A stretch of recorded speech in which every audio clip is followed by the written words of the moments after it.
جن لوگوں کو بہت زیادہ غصہ آتا ہے تو بزرگ ان کو یا حلیموں کا ذکر دیتے ہیں کہ اس کو ورد کرو، یہ آپ کی اینگر مینجمنٹ کے لیے بہت اچھا ہے، یہ غصے کو سرد کرتا ہے، یہ آپ کے اندر اس علم کو لاتا ہے جو غصے کی آگ کے اوپر پانی ڈال دیتی ہے۔ تو اسی طرح یا سلام، جب آپ کا دل اضطراب کے اندر ہے، بڑی پریشانی ہے، دل کہیں لگتا نہیں ہے، تو آپ کسی بزرگ کے پاس گئے اور اس اللہ کے ولی نے آپ کو ورد دے دیا یا سلام ہو یا سلام پڑھیں، تو یہ یا سلام جو ہے وہ دل کو سلامتی اور سکون دیتا ہے۔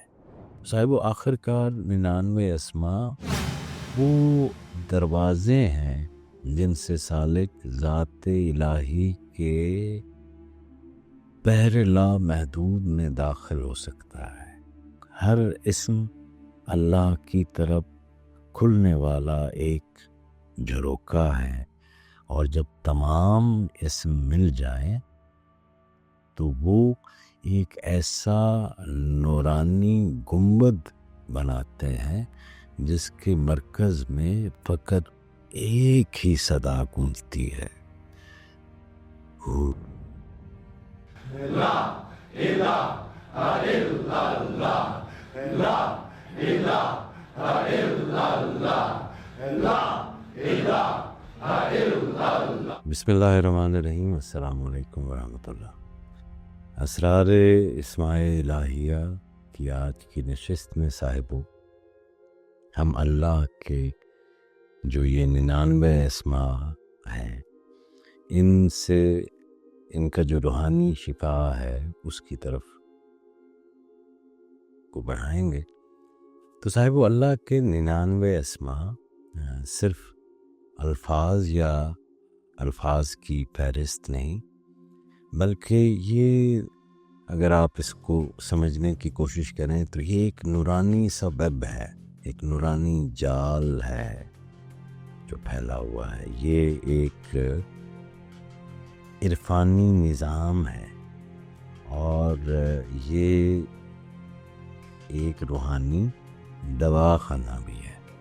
تو اس میں ہر اسم ایک خاص لطیف اثر، ایک خاص روحانی ارتعاش اور ایک اندرونی نسخہ شفا کے طور پر کار فرما ہے۔ عربی میں اسم صرف شناخت نہیں بلکہ تاثیر ہے، ایک ایسی کائناتی صدا جو سالک کے قلب و باطن میں تبدیلی لاتی ہے۔ انہی اسماء کے بارے میں حضرت علی کرم اللہ وجہہ نے فرمایا کہ اسماء الہی دلوں کے لیے انوار ہیں، اور انوار بصیرتوں کے لیے دروازے ہیں۔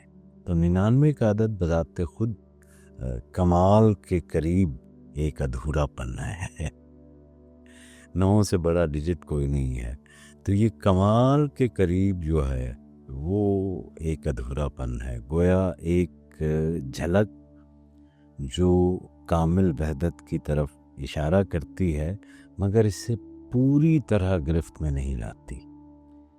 جیسے صوفیہ کہتے ہیں کہ حقیقت کبھی مکمل ظاہر نہیں ہوتی، کیونکہ وہ ظاہر ہو کر پھر محدود ہو جائے گی۔ اگر وہ مکمل ظاہر ہو جاتی ہے تو حقیقت کبھی بھی مکمل ظاہر نہیں ہوتی، کیونکہ ظاہر ہونا، مکمل ظاہر ہونا محدود ہو جانا ہے۔ یہی وجہ ہے کہ ان 99 اسماء میں ایک ایسا نظام توازن قائم کیا گیا ہے جس میں ہر اسم کسی کیفیت، کسی حالت دل یا کسی روحانی جمود کے توڑ کا، یہ جو رجت آپ کے اندر جو ہے وہ آ جاتی ہے، تو اس کے توڑ کا ایک نورانی رمز ہے، یا آپ اسے نسخہ کہنا چاہیں تو وہ نسخہ ہے۔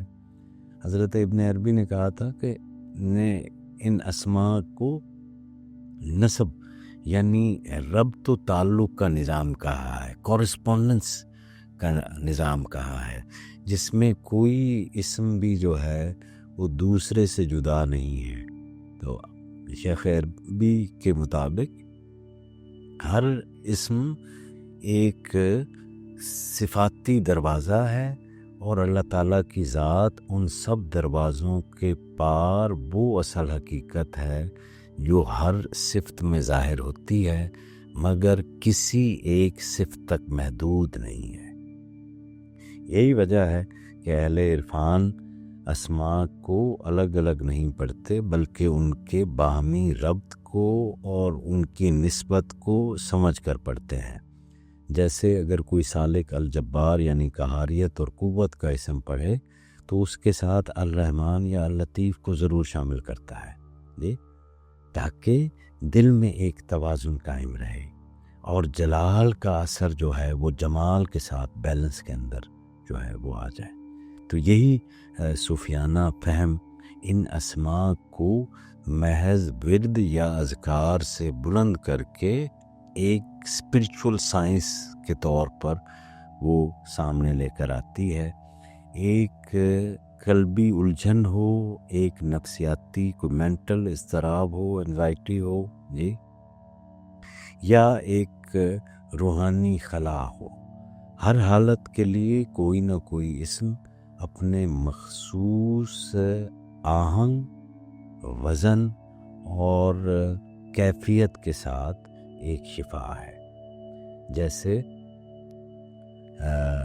جن لوگوں کو بہت زیادہ غصہ آتا ہے تو بزرگ ان کو یا حلیموں کا ذکر دیتے ہیں کہ اس کو ورد کرو، یہ آپ کی اینگر مینجمنٹ کے لیے بہت اچھا ہے، یہ غصے کو سرد کرتا ہے، یہ آپ کے اندر اس حلم کو لاتا ہے جو غصے کی آگ کے اوپر پانی ڈال دیتی ہے۔ تو اسی طرح یا سلام، جب آپ کا دل اضطراب کے اندر ہے، بڑی پریشانی ہے، دل کہیں لگتا نہیں ہے، تو آپ کسی بزرگ کے پاس گئے اور اس اللہ کے ولی نے آپ کو ایک ورد دے دیا، یا سلام ہو یا سلام پڑھیں، تو یہ یا سلام جو ہے وہ دل کو سلامتی اور سکون دیتا ہے۔ اسی طرح جب آپ انزائٹی میں ہیں، پینک ہیں، انتشار میں ہیں، غیر مستقل مزاجی میں ہیں، تو آپ کسی اللہ کے ولی کے پاس چلے گئے اور اللہ کے ولی نے آپ کو یا صبورو کا ورد دے دیا۔ تو یہ یا صبورو اضطراب میں آپ کے اندر ٹھہراؤ کو پیدا کرتا ہے، یہ علاج کرتا ہے اس قلب کی بیماری کا۔ تو اہل دل ان اسماء کو روحانی تسبیح کے دانوں کی مانند ایک ایک کر کے نہیں بلکہ ربط و ترتیب سے پڑھتے ہیں، تاکہ بیلنس جو ہے وہ قائم رہے۔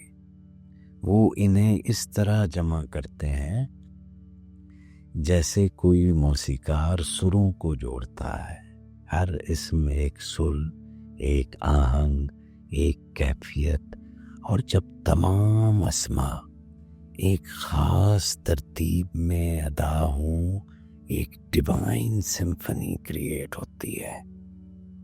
تو وہ ڈیوائن سمفنی جو ہے وہ روح پر ایک مکمل ہم آہنگ نورانی غزل جیسے نازل ہوتی ہو، اس ڈیوائن سمفنی سے، جو صرف زبان سے نہیں بلکہ قلب اور روح سے پڑھی جاتی ہے۔ حضرت خواجہ باقی باللہ رحمۃ اللہ علیہ فرمایا کرتے تھے کہ ذکر اسماء وہی مؤثر ہے جو دل کے آئینے پر لکھا جائے۔ جو اسم صرف زبان سے نکلے وہ ہوا ہے، اور جو دل سے نکلے وہ دعا ہے، اور جو روح سے نکلے وہ تجلی ہے۔ تو صاحبو، 99 اسماء الہی کا یہ نظام ہمیں بتاتا ہے کہ یہ سب اسم صرف اللہ کے تعارف کا ذریعہ نہیں بلکہ خود انسان کے تعارف کا راستہ ہے۔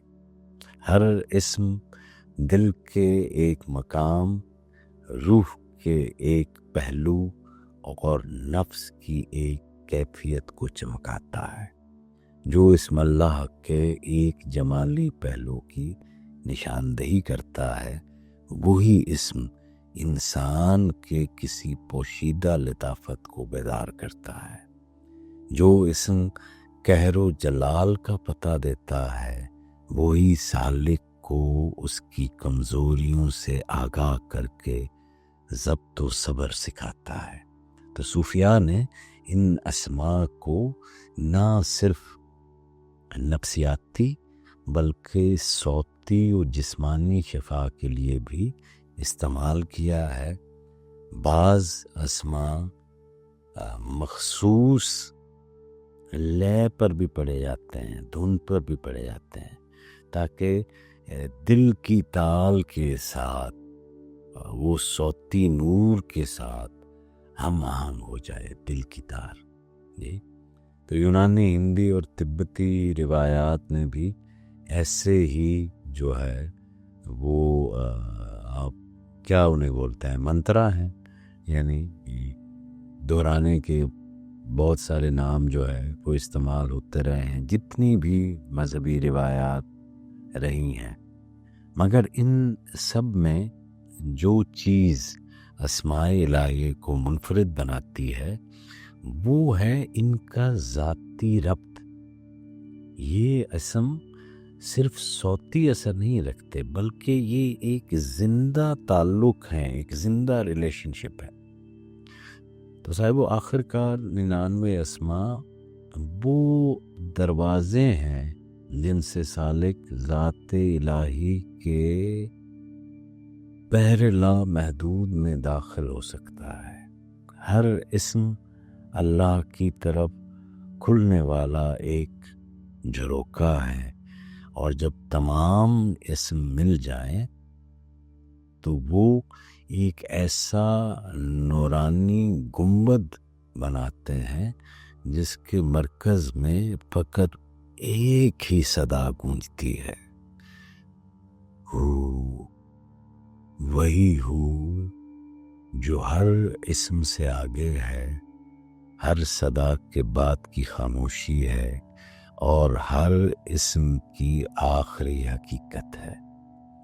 ہر اسم کی صدا ایک دعوت ہے، مگر اصل حضوری اس میں ہے جہاں صدا ختم ہو جائے اور دل سراپا سجدہ بن جائے۔